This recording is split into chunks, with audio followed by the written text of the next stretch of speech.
Halo guys, kita sekarang lagi ada di kedai Mama di Penang. Kita lagi ngeteh. Kadang kalau di Malaysia ini ingat awal mula ke Malaysia. Mungkin ini adalah proses salah satu batu loncatan menuju yang istilahnya ya kesuksesan yang kita dapatkan saat ini gitu kan. Dan banyak orang bertanya, gimana sih biar bisa seperti lu gitu, biar sukses dalam bisnis dan sebagainya. Kadang banyak juga saya belajar dari Coach Farid gitu kan, tentang pengembangan diri, pola pikir, hipnoterapi, dan magnet rizki ya gitu. Orang-orang mungkin tidak paham dan tidak menyadari gitu kan. Dan akhirnya justru semakin yang dia kejar impiannya, keinginannya, justru malah semakin sulit dia dapatkan. Nah itu gimana tuh kira-kira tuh? Soalnya orang itu ketika dia mengejar impian, dia ambisi. Dia mengejarnya pengen dapat apa yang dia kejar. Lupa bahwa kemampuannya dia tuh paling cuma 10%. Kita itu kan kemampuan nggak banyak dia. Yang memampukan itu Allah gitu. Nah, ketika dia hanya mengandalkan dirinya dan kemampuannya, sedangkan yang dia kejar itu besar, nanti ada suatu saat diuji dan dia merasa, aduh kayaknya gue nggak sanggup deh. Nggak dapet kan? Justru uniknya gini, kita boleh mempunyai tujuan besar, tapi ketika kita sudah mengejar, poin akhirnya nggak boleh dipaksain, poin akhirnya diikhlasin. Nanti malah kebalik, yang kita kejar malah ngejar kita. Jadi kalau misalkan konsepnya kan fa'idza azamta fatawakkal 'ala Allah, kita boleh nih ngejar nih, tapi ingat harus dibarengi dengan keyakinan sama Allah. Nanti Allah kasih tuh. Nah, yang kedua, orang yang dilihat dunianya doang, yang dilihat wah dunianya begini, waduh ilmuku cuma segini, waduh kemampuanku cuma segini, waduh orang-orang yang hianatin gua nih, tinggalin gua nih. Akhirnya apa? Nyerah kan? Padahal dia lupa dunia itu ada dua, ada dunia di depan mata, ada dunia di belakang mata. Nah, di depan mata kan dunia real nih kan, realita lah. Tetapi sebenarnya yang di belakang mata lebih kuat. Apa tuh? Nih, mikrokosmos kita, pikiran kita. Kalau kita yakin, meskipun orang lain ninggalin kita, orang lain mengkhianati kita terus maju, yakin aja gitu. Nanti Allah akan ngegantiin tuh orang-orang baru yang tetap dekat sama kita. Namanya roh kan dia seperti tentara berseragam. Kita akan ketemu orang-orang yang sesuai dengan diri kita. Ya. Meskipun kita udah pernah deket ini, ternyata pergi, deket ini pergi, ya memang itu filtering.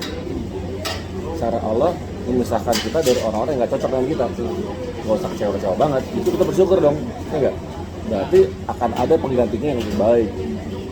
Meskipun kalau misalkan jodoh nih ya, mau teman, mau sahabat, mau partner bisnis, kalau emang itu cocok dengan kita, toh akan sama-sama lagi kok. Gak usah khawatir ditinggalin, gak usah khawatir dikhianatin, Allah akan gantiin tuh.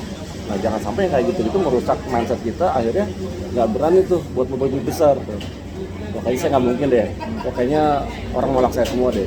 Akhirnya kan dia lupa sama dirinya gitu. Jadi 1000 orang nolak kita, 1000 orang nggak percaya sama kita, kalau kita percaya sama diri sendiri, yakin sama diri sendiri, pasti dapat juga kok. Tapi masalahnya meskipun 1000 orang percaya sama kita, ngedukung kita, kalau kita udah minder nggak percaya sama diri sendiri, kita nggak akan berhasil. Nah, berbicara soal itu, saya ingat waktu itu pernah gitu kan, kadang kita memang kehilangan di tempat A, ternyata Allah gantikan yang jauh lebih besar di tempat yang lain. Kayak misalnya pernah saya ditipu, itu puluhan juta, ya 60 juta lah ditipu waktu itu, sama teman deket, nah deket banget malah, ya, teman SMA gitu kan. Tapi ternyata memang kesel ya, namanya itu kesel Ciawi sampai asam lambung gitu masuk rumah sakit, kesel banget gitu. Tapi akhirnya berpikir, iya, akhirnya karena kita pernah belajar gitu kan, selalu berprasangka positif lah dengan hal-hal apapun yang kita alami dalam kehidupan kita gitu kan. Dan karena kita punya keyakinan itu, akhirnya saya sebelumnya itu saya pernah dikenalin sama temen, sama temen yang pernah nipu gitu kan. Akhirnya saya berbisnis tuh dengan teman yang Dikenalin dikenalin dari sama yang orang itu. itu gitu kan, dan mendapatkan keuntungan sampai ratusan juta. Artinya kan digantiin gitu loh. Jadi memang saya ditipu puluhan juta sama temannya. Ternyata di tempat yang lain dengan orang yang dikenalin itu kita berbisnis, keuntungan harus balikin. Gitu. Tapi kalau misalkan waktu itu ente misalkan udah benci duluan, sebel duluan, akhirnya temennya mungkin sama aja gitu kan, mungkin nggak dapet. Ya gitu. betul, selalu Karena positive thinking, prasangka positif, akhirnya digantiin juga gitu. banyak orang di luar sana itu akhirnya menyamakan. Ketika misalnya saya kecewa dengan A, akhirnya menganggap semua orang sama seperti A. Akhirnya kita generalisasi. udah nggak percaya lagi dengan orang. Nah, itu yang menghambat kita justru gitu kan. Rasa traumanya setiap kali ketemu orang yang ingin berbisnis takut dan sebagainya, justru hal-hal yang kita alami sebelumnya itu jadikan pelajaran, bukan jadikan trauma dalam kehidupan gitu kan, yang menghambat kita. Jadi bukan pelajaran, oh berarti harus lebih hati-hati dalam bisnis. Gak ada namanya teman dan sebagainya, tetap harus ada perjanjian yang nggak boleh nggak enakan. Tetap harus ada perjanjian. Jadi nggak bisa juga percaya 100% banget, tapi juga nggak boleh benci 100% juga. Betul. Tetap dalam proporsinya gitu ya. Tapi memang belief kayak gitu harus ditanamkan, karena apa yang kita pikirkan itu yang terjadi kan. Pernah dulu karena kita memang sering lah diafirmasi, kita lah sering di self hipnosis dalam diri kita, dan keyakinan itu benar-benar yakin gitu, sepenuhnya gitu kan. Ketika kita tidak mendapatkan di tempat A, kita selalu yakin di tempat B akan mendapatkan jauh lebih besar. Pernah juga ada waktu itu pernah naik motor ya akhirnya karena lama nggak naik motor, tiba-tiba ada mobil mendadak ngerem dan akhirnya ketabrak sama gue tuh ya, tabrak, pecah lampu ini kan, gue lecet gitu kan.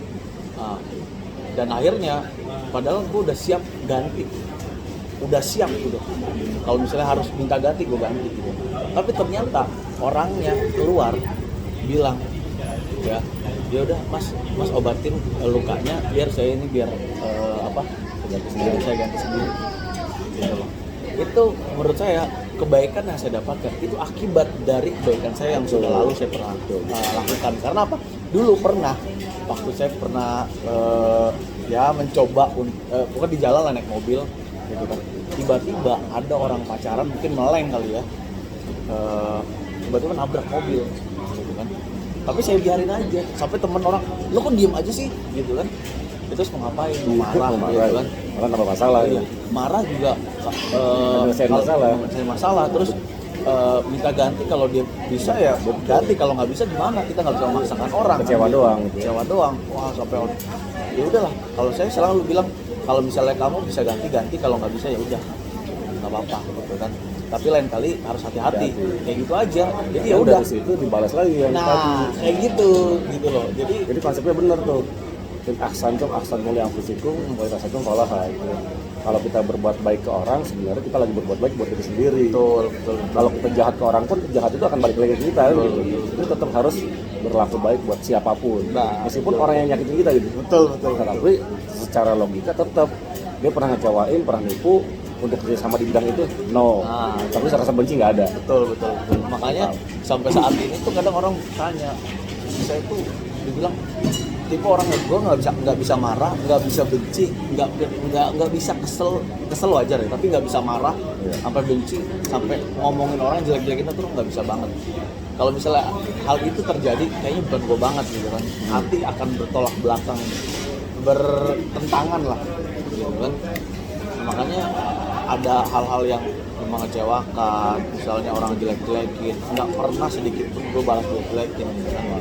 Karena buat apa juga gitu kan. Nah bisa jadi yang bikin keberkahan rezeki, kemakmuran, kesuksesan lu ya gara-gara itu kali ya kan. Karena benar, karena kita nggak berpikir negatif ke orang, nggak ada benci apa marah ke orang, itu udah berlalu ujian ya gue terima gitu kan, saya ikhlas, saya pasar, saya ridho, saya kembalikan lagi kepada Allah kan gitu kan. Makanya banyak orang nanya gimana sih biar seperti itu. Kadang gue ceritain aja, kalau gue tuh orangnya nggak mau ambil pusing gitu kan. Kalau misalnya ada hal-hal yang dalam proses ya perjalanan hidup, dalam bisnis ada aja yang jelasin yang nggak suka dengan kita, ya udah abaikan, kita fokus aja kepada impian kita. Yang penting selama kita bermanfaat dan tujuan kita baik, gitu kan, ya udah gitu kan, dia jelek-jelekin, dia fitnah, apakah dibalas? Nggak pernah sedikit. Dan apakah gue marah? Nggak marah sedikit dan nggak benci sekalipun. Kalau dia misalnya mau datang ya udah kita terbuka gitu kan.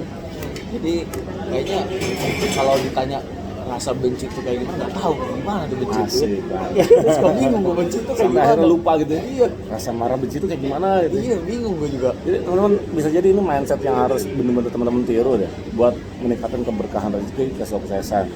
Dan ini nggak pakai teori ya, tapi harus dipraktekin. Kalau cuma di pelatihan-pelatihan yang ningkatin, oke misalkan strategi marketing bagus, ya nggak? Digital marketing bagus.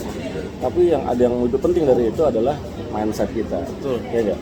Karena bagaimanapun strategi bagus, kalau mindsetnya negatif mulu, ya nggak, benci sama orang, sebel, giliran udah keluar banyak untuk Facebook Ads misalkan marketing, nanti dia bilang boncos doang. Nah, dia nggak ngambil pelajaran karena negatif thinking kan gitu ya. Atau ada orang kontak, cuma nanya-nanya doang, akhirnya males ngerjainnya kan gitu.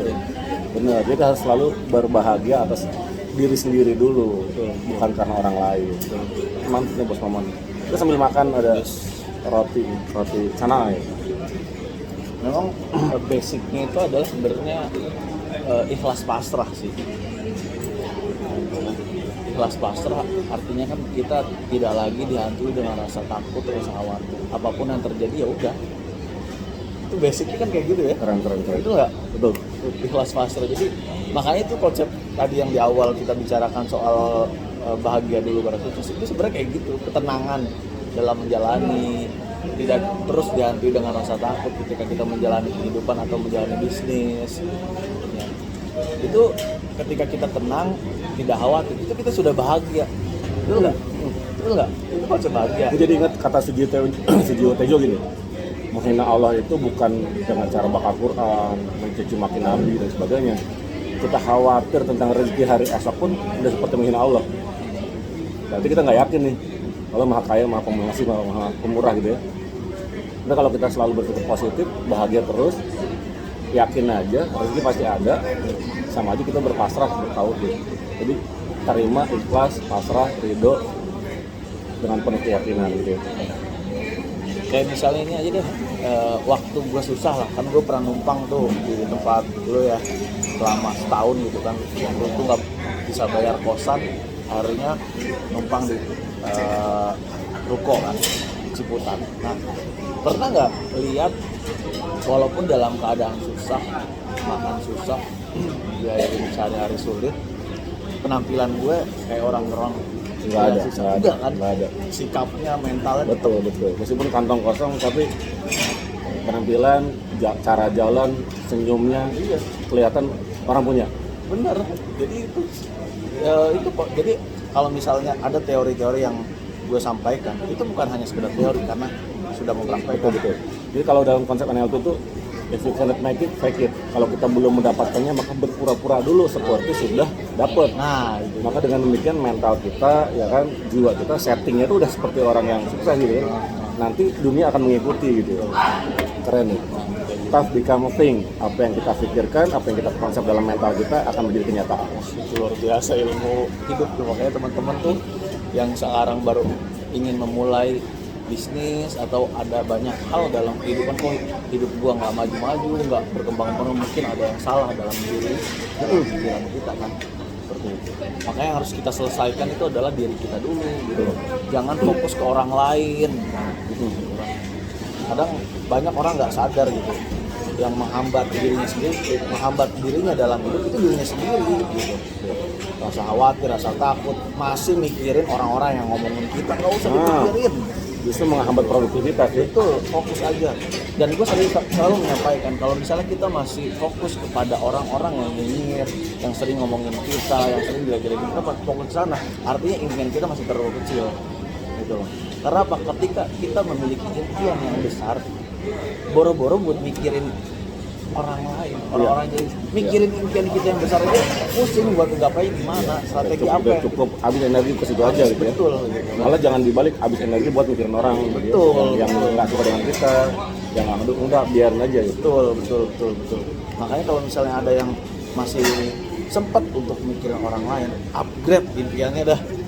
gitu kan. Itu juga lu masih terlalu kecil karena lu masih sempet buat mikirin orang lain gitu kan. Jangan dia memang nggak menghargai impiannya, nggak menghargai masa depannya. Jadinya nggak mau berkorban lebih buat masa depannya. Kita itu harus berani mengorbankan hal-hal kecil buat mendapatkan hal yang besar. Tadi itu kesel gara-gara dikecewain, itu kan kecil banget, sepele banget. Atau ditinggalin orang, atau ditolak misalkan pas marketing ditolak orang, hal sepele lah. Bagian dari proses-proses kita menuju masa depan yang lebih baik. Ibaratnya kalau kita naik gunung, pasti akan melewati batu-batu kerikil-kerikil yang kita lalui, ya. Akar-akar yang nyandung dan sebagainya. Kalau kita fokus mikirin akar doang, ya nggak bakal nyampe naik gunung. Nah, kalau kita nggak berani berkorban hal-hal kecil buat hal yang besar di masa depan, maka hal yang besar itu yang akan jadi korban. Benar ya? Betul. Luar biasa, kita nggak motivasi ya buat teman-teman semua. Yang pentingnya itu prakteknya, mindsetnya harus benar. Banyak orang ikut pelatihan bisnis ya, pelatihan marketing, terus nggak sukses juga. Berarti yang salah bukan pada teori prakteknya, bukan pada teori bisnis ataupun marketingnya. Yang salah adalah pada mindsetnya, ya kan? Karena dia ragu buat mulai, masih kepikiran hal-hal masa lalu, nggak bisa move on, hanya karena dikhianati, hanya karena pernah gagal sekali dua kali. Dia lupa gitu, peluang itu selalu ada. Dia lupa bahwa kesempatan itu selalu ada. Gitu. Jadi ada pepatah mengatakan kesempatan nggak datang dua kali. Boleh juga, tapi kita bisa bikin sendiri kesempatannya. Gitu. Jadi kalau nggak datang dua kali, ya kita bikin sendiri lah. Ya. Dia nggak datang tapi kita jemput.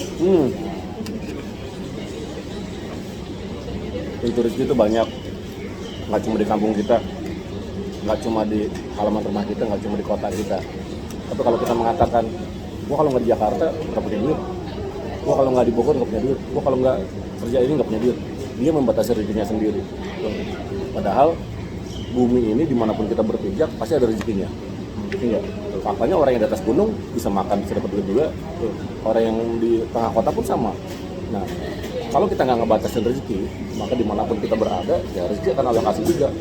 Terus mamanya pelatihan keliling Indonesia, Palembang kemarin, Surabaya, belum lagi Kalimantan, Sulawesi, Sumatera dan sebagainya gitu. Di mana aja ada gitu. Terus sekarang kita di Malaysia lagi di Penang gitu. Di mana aja ada rezekinya gitu. Tapi kalau orang-orang membatasi, jadi pulang pergi rumah ke kantor di Jakarta, balik lagi ke rumah ke kantor, gitu-gitu aja kan. Karena dia hanya membatasi rezekinya di situ.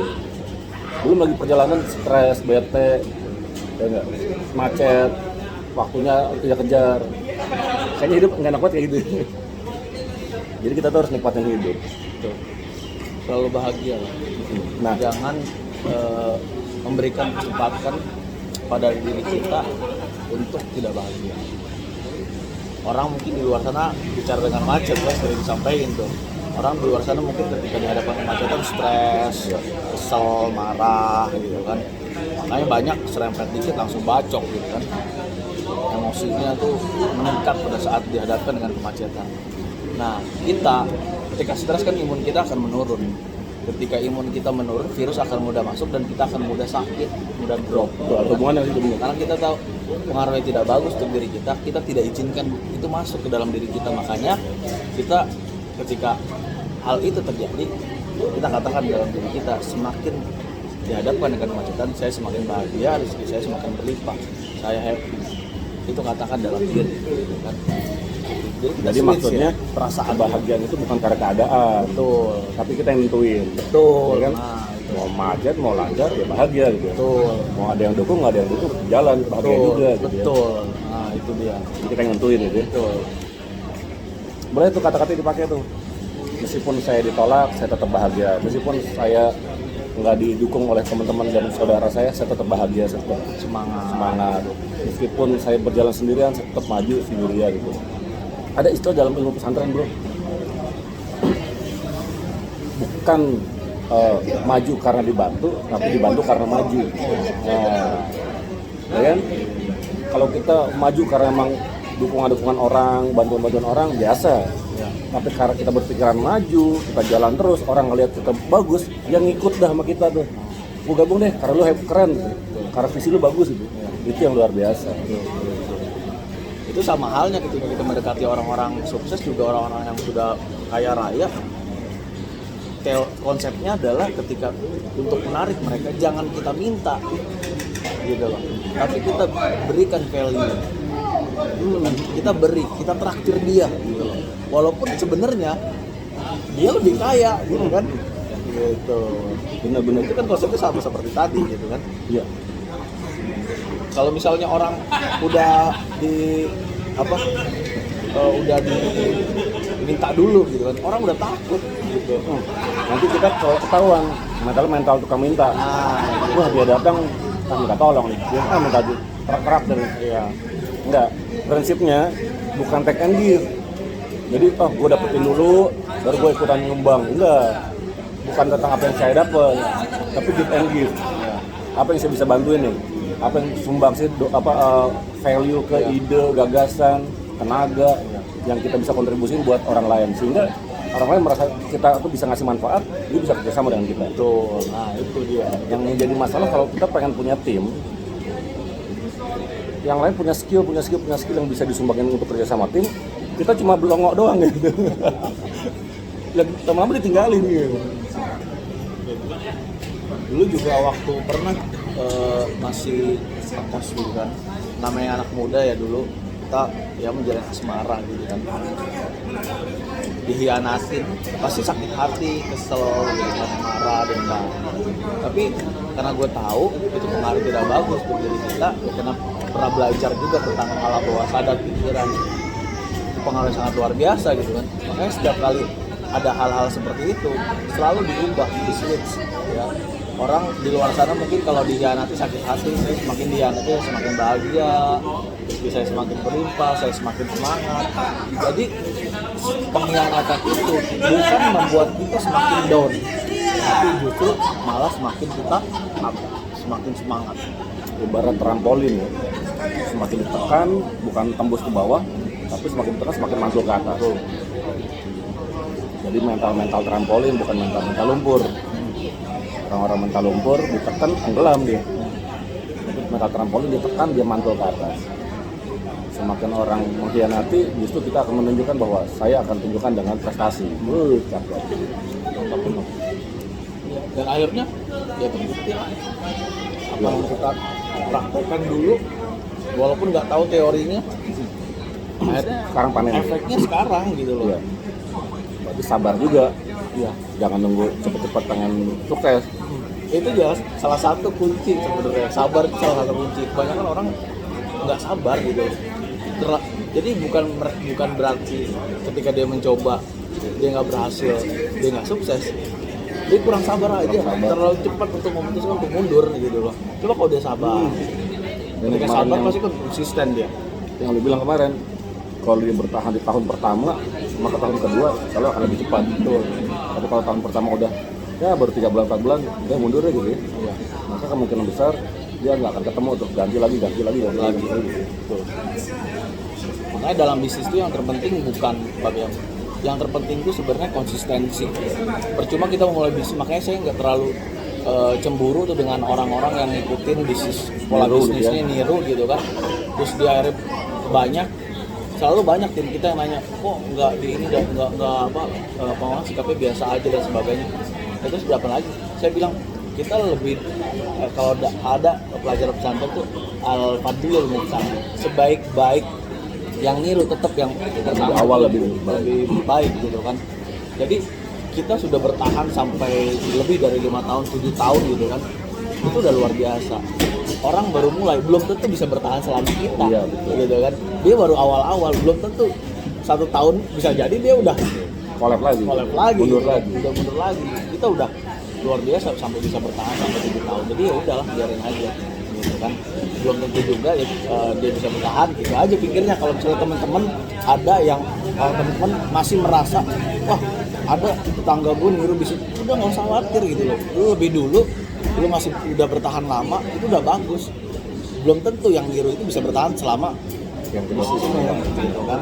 Jadi ada konsisten, ada persisten. Bertahan dalam arti terus melakukan pekerjaannya, dan bertahan dalam arti daya tahan kita dari godaan-godaan, tantangan, saingan dan sebagainya. Maju itu terus gitu ya. Betul. Konsistensi itu luar biasa. Jadi jangan sampai ini ada orang istilahnya mabok bro, mabok bisnis atau mabok di awal. Makanya ngebut, wah semua energi, duit pol-polan, wah kan. Dia pikir adalah infrastruktur adalah modal besar, harus dimulai duluan. Dia bukan memulai dari sesuatu yang nggak ada, dia paksakan habis untuk di awal, habis itu kolaps karena nggak sabar. Jadi harusnya dari apa yang kita nggak punya ini, dengan sebab kekurangan kita, bagaimana kita bertahan. Mulai aja dari ketidakadaan, ya. Bos Mamani juga sama, mulai dari ketidakadaan, bahkan minus, iya. Tahu lah ya. Iya. Bukan, kan ada orang gini, modal dari mana? Gue perlunya ruangan ini, gue perlunya proyektor ini, gue perlunya kantor begini. Akhirnya dia malah paksa-paksain ngutang langsung gede, tapi dia belum ngerti akan kemana prosesnya, ya kan? Tahu-tahu udah maksain kayak gitu, 2 bulan 3 bulan kolaps, utang di mana-mana, akhirnya kayak gitu kan. Karena yang dia pikirin adalah duit adalah modal yang penting di awal. Salah Salah banget. Justru ini banyak yang salah berpikir ya. Ketika memulai bisnis harus dengan modal pinjaman. Wah, itu salah besar. Pinjaman itu untuk pengembangan bisnis, bukan untuk memulai. Ketika kita memulai kan kita nggak tahu cash flow kita, pemasukan keluar masuk duit kita belum tahu cicilan yang kita bisa bayar berapa. Makanya di awal itu jangan buat pinjaman gitu. Pinjaman itu untuk mengembangkan gitu kan. Karena kita tahu cash flow kita, pendapatan kita, profit kita, artinya kita tahu nih berapa besar cicilan yang bisa kita bayar, terukur gitu kan.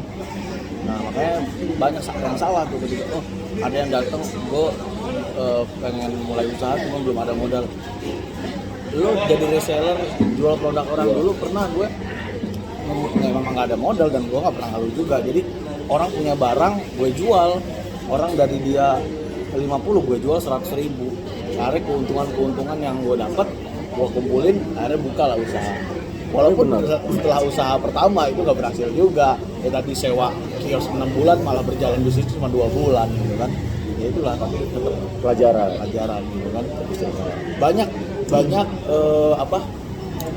keajaiban yang kita alami gitu pada saat bangkrut. Itu pelajaran juga buat teman-teman ketika mulai bisnis, punya modal bisnis 10 juta, jangan 10 juta ya teman-teman gunakan untuk bisnis penuhnya. Memang yakin boleh, percaya diri boleh, tapi kita harus terukur juga gitu kan.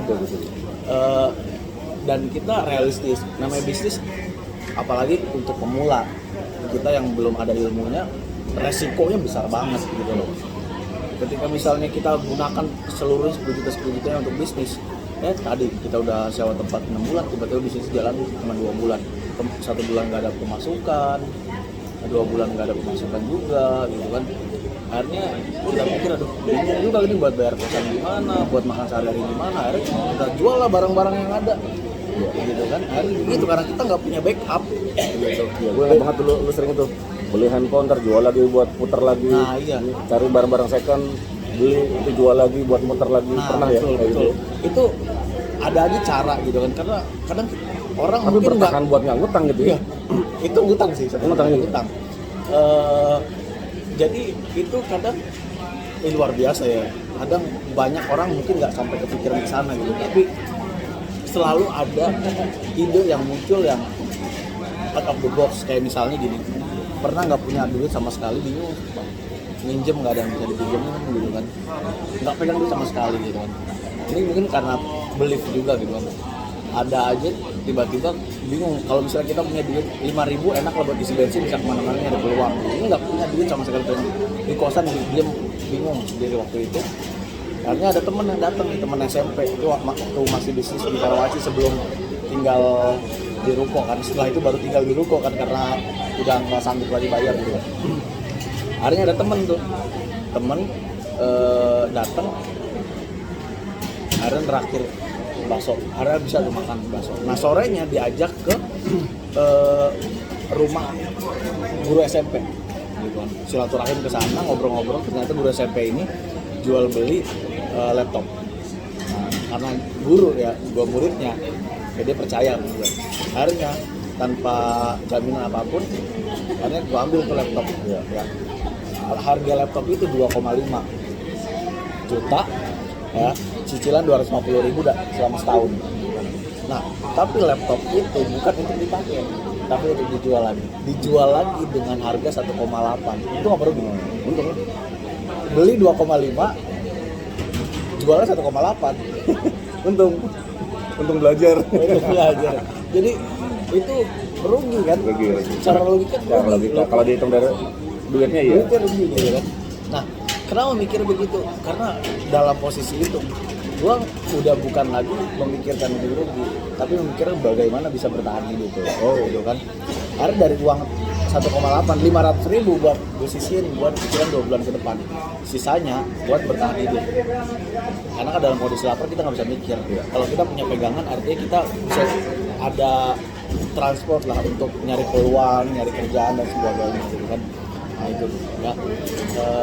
Tapi akhirnya dari uang tersebut kita bisa ambil pelajaran gitu kan. Ternyata ya investasi terbaik itu bukan uangnya. Kita jual laptop rugi, tapi kita dapat uang cash itu bisa kita kelola. Dan investasi terbaik itu diri kita, ilmu. Ya kan? Dari uang yang tadi kita jual barang rugi, tapi dengan uang tersebut kita bisa lipat gandakan dengan kemampuan kita gitu kan. Kadang nyari peluang-peluang. Kadang juga kekurangan lagi gitu kan, waktu itu nyari peluangnya ada dapat pekerjaan jadi guru lah dan gaji cuma 900.000 gitu kan, kecil.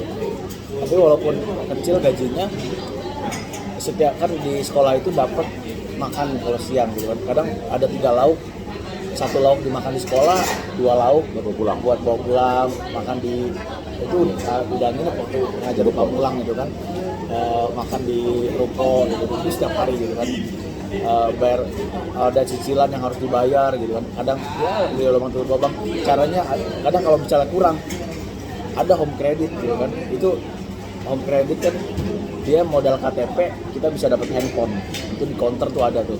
Itu pernah dilakukan pada saat kondisi lagi kekurangan lagi gitu kan, modal KTP dapat handphone, tapi handphone tersebut bukan untuk dipakai tapi untuk dijual lagi, duitnya untuk diputar lagi gitu.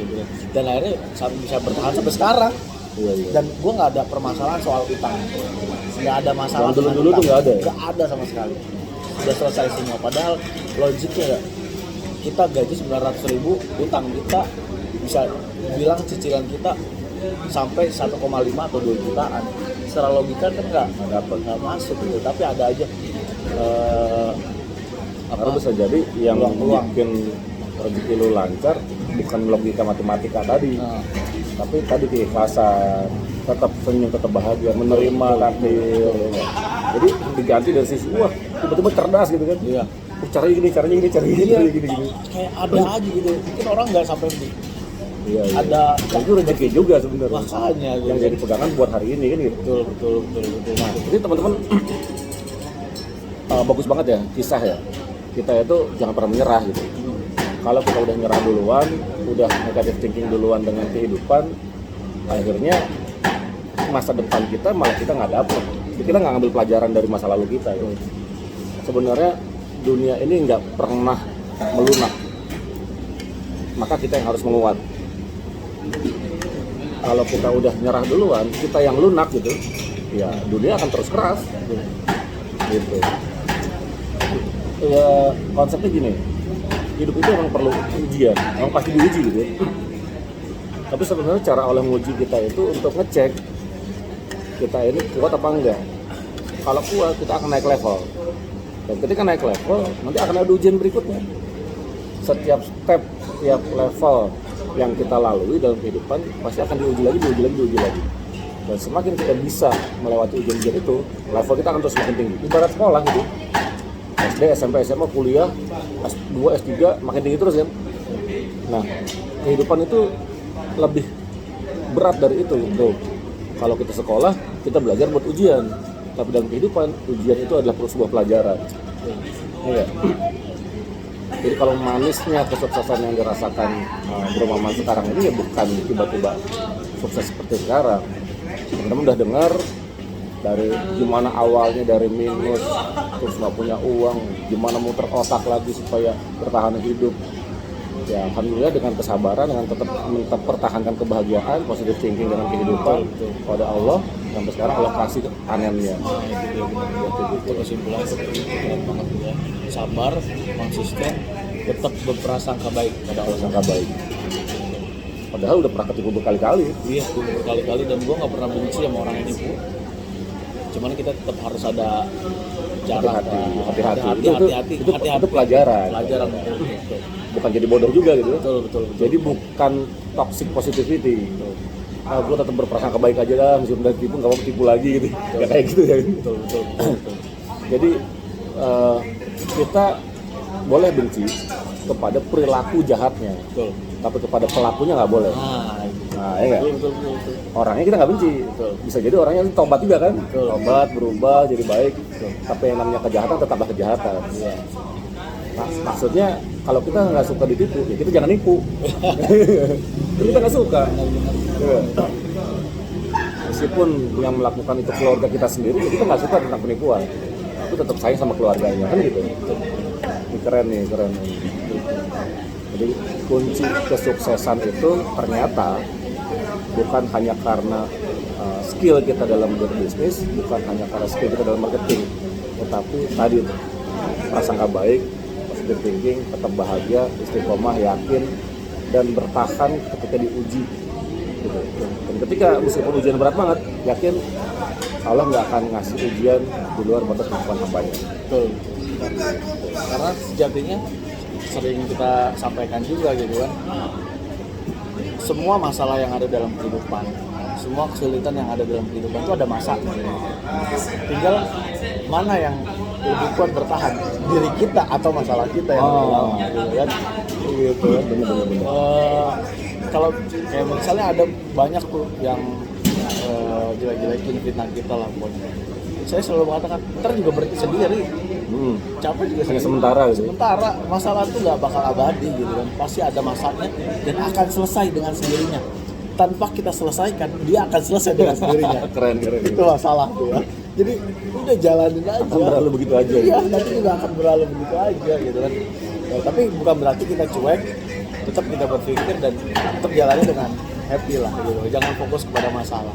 Dan buktinya semua masalah-masalah yang kita hadapi dulu, kita bisa melewati sampai sekarang. Itu sampai sekarang kita masih bisa bertahan hidup. Betul. Dulu pernah susah banget, sekarang masih makan juga. Betul. Kan buktinya kan mana yang lebih kuat, masalah kita atau diri kita, gitu kan? Makanya ada beberapa saudara, ada juga ketika dihadapkan masalah, lo selesaikan dulu sendiri deh. Kadang kita terlalu cepat untuk meminta tolong pada orang. Belum kita melakukan dengan kemampuan diri kita. Harusnya terima dulu, pasrah dulu ke Allah dulu, yakin dulu Allah kasih kemampuan. Kalau emang mentok banget, tapi udah berusaha maksimal gitu, Betul. baru siapa nih gitu. Nah. Jangan dikit-dikit langsung minta tolong sana, minta tolong sini. Nah, itu mental juga kan. Mentalitas gitu. Dan kadang juga masalah itu justru mengembangkan diri kita. Memang iya, Itu luar kan biasa. ujian itu buat bikin kita naik level. Makanya sampai saat ini ya, gue dulu pernah di jasa keuangan gitu kan, pernah ketemu gitu kan. Dulu sering door-to-door kan, nawari, ditolak, diremehin, dicuekin, diusir gitu kan. Sampai saat ini udah nggak turun lapangan lagi, nggak pernah merasakan itu. Gue pengen merasakan itu lagi gitu kan. Canvassing gitu ya. Masing ditolak, Kangen gitu. kangen gitu kan. Dan ingin mengasah skill kemampuan gue juga gitu. So, Biar ada tantangannya gitu. betul. Justru kalau kita udah biasa menerima tantangan dan kita bisa melewati itu kayak adrenalin gitu. Ya, Jadi kita akhirnya pengen coba lagi yang lebih sulit lagi, lebih besar lagi. Kita bisa nggak sih? Ternyata itu malah bisa. bagus ya. Berarti semakin diuji ada hambatan justru harus semakin bagus. Betul. Bukan malah nyerah gitu. Dan uniknya gini, dalam istilah hormon manusia gitu ya, kalau kita berhasil melewati sebuah tantangan, sebuah rasa ketakutan dan kita berhasil melewati itu, justru malah bahagia. Ada hormon adrenalin yang kita, wih gue bisa ya, gitu. Dan dia akan ketagihan. Sama kayak orang yang lompat dari ketinggian, kan takut tuh. Tapi kalau dia udah sekali lompat, dia akan merasa bahagia. Wah, gue hebat nih, gue berhasil. Dia akan nyoba lagi. Tapi ketika nggak ada tantangan kayak gitu, dia akan bosen. Dan itu dalam bisnis terjadi juga ya. Oke teman-teman, kita tutup dulu. Ini dari Pineng, kita masih ada di bandar apa tadi? Bandar Jaya. bandar apa tadi? Bandar Depda apa? Perda. Hah? Bandar Perda. Perda. Bandar Perda. Jadi kita di Pineng, Pulau Pinang. Siang ini kita akan jalan-jalan ke Pulau Pinang. Cukup sekian dulu, oke? Siap ngobrol-ngobrol paginya sambil ngopi. Ini kayaknya jadi acara paten nih.